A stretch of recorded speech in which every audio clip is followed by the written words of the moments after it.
So the more I watch of the Executioner and her way of life, the more I actually dig the thought of what if we're not building up into some corrupt church plotline like we're typically used to. And don't get me wrong, if past anime and stories in general are anything to go off of, and the subtle kind of hint at the very end of being like, ooh, the head priestess, that woman, the old lady who gave, Menno the quest to go look for the missing girls. Very much, they're trying to make the viewer suspect that, Menno is going to have to switch sides and protect Akari because the church is actually corrupted. But a part of me does like the idea that what if we're not building into something like that? What if we're simply building into the idea that summons just really are destructive? The fact that there's so many times that the world has been screwed around, look at Meadows' past and her backstory, and people like Flair are becoming the villains to protect the world. Do I think that's the likely option as it stands? No, because I've seen enough anime, I've read enough mangas, I've seen enough stories in general, whether it be games or books, that the church is the likely culprit, that the head of the church is probably up to no good, and in fact, they're actually the reason that places got destroyed, not necessarily because of the summons, but probably the summons were actually the heroes in those moments. But, part of the fun of watching a show like this, before all the cards are on the table, is thinking about the different possibilities and wondering, what if they go in a slightly different direction? Because it would be so fascinating if, simply put, obviously, I think there's going to be a natural connection between Menno and Akari. I don't think Menno's going to give her up, or at the very least, if she does, I don't think Akari's going to die from that machine. They say it's going to be ready in 2 days. Most likely, she's going to reverse time upon the whole world. Maybe it will cause a catastrophic event, or maybe she'll just simply be like, oh shit, I'm out of here, and Menno will maybe protect her or something. But it's an interesting concept because if there's one character I do trust as it stands in terms of the hierarchy of the church, it's Flair. I do think she's a character that if, the head bishop or whatever her name is, the leader of this church is an evil scumbag. I don't think Flair's an evil scumbag from where it stands. It does feel to me like she's a woman burdened by guilt. I mean, there's that scene where we have Menno basically say, I don't want the other girls to have to kill. I will become the ultimate killing machine. I will take on all the sins. I'll become the villain, and they won't have to lift a finger.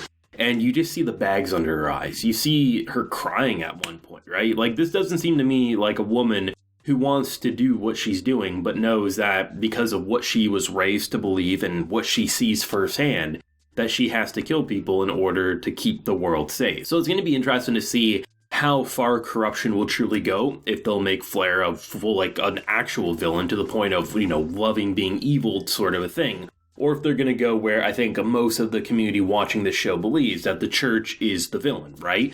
But it is something that I do like to think about, the what if the church isn't the villain in a story like this, and where would you want to go? Because you don't really see stories go in that direction. If there's a church, it's either way too righteous and has some secrets, or they are the villains behind everything, right? But it's fun to think about. But in terms of the backstory, I thought they did a great job because they teased Menno's backstory before, we saw the aftermath and how she met Flair, but to actually see the training and what she went through and the history about how, their entire world is essentially built around Japan, right? The people, the summoners, and things like that. But ultimately, the 4 great apocalypses in the making, it felt like, right? The 4 great sins that caused such catastrophe. That's why we do what we do. And to see, just little kids, stabbing and having such hate and visceral rage, it's pretty hard to stomach. That's why I really like that moment with Menno, because for her, the person who saved her life, who gave her a second chance, essentially she was a husk of her former self when she found her. I want to be like you, a noble, just warrior, and I want to be the villain, because the villain will keep other people safe and from having to experience the hell that I have.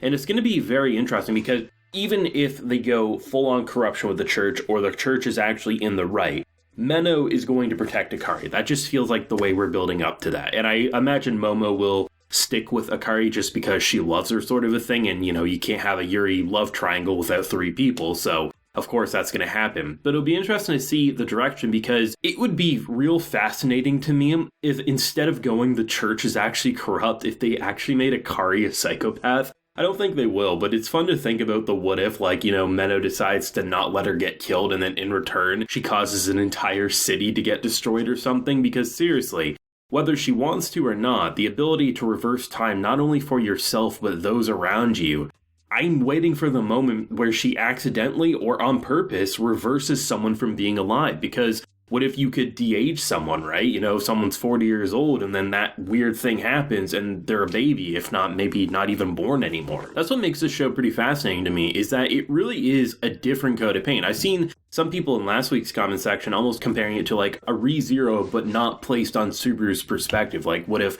you were one of the other characters? And that's a great way to put it, because you know, so much when you have isekais, you are the isekai character. That's your main focal point. That's your internal thoughts. But it had to be on the executioner, Menno, and just to see what she sees, you start not necessarily doubting, or at least that's how I feel, as much on the things that I normally would. Like if this was Akari's story, right, and we were focusing on her internal thoughts. The church, no. Menno, she's got to be up to something. But to see it in that just slightly twisted version, and the fact that you're killing summons because people keep summoning them and you need to protect the world, or at least that's the story being told. Of course, I mean, even though I love the idea of the church not being evil, it probably is. Like, it's probably a 99.9% chance. Like, that's just how anime works, right? But even if it goes that direction, based on the now 4 episodes that we've consumed, I don't think that'll be an issue, because this story's writing is actually surprisingly well done. And even, like, the kind of Yuri romance underlying plotline I enjoy. Like, I love seeing how Akari just, like, generally, like, wants to be with Menno, unless that's a persona, because, I mean, we've already seen Menno give the same persona, so we can't really completely shun that side away. But I like the idea of her, like, legit getting jealous, or having Momo continue to call her boobalicious. Like, I like having that extra layer to an already pretty meaty substance in terms of storytelling, in my opinion. It's nothing overly deep or anything, but it's a fun addition to a pretty mature story when it does get into the heavier themes, I find. This is like the first episode out of all 4 that wasn't overly focused on the magic side of things. The most we got was really the kind of communication between Menno and Momo when the show first kicks off here, because they're talking through like a telepathy, which I thought was a cool addition, because seriously, if you're trying to keep Momo under wraps and not have her know that someone's tagging along, how are you going to easily communicate without seeming a little odd? Like, you could get up to go to the bathroom, but you couldn't continue to do that if you have to pass messages along.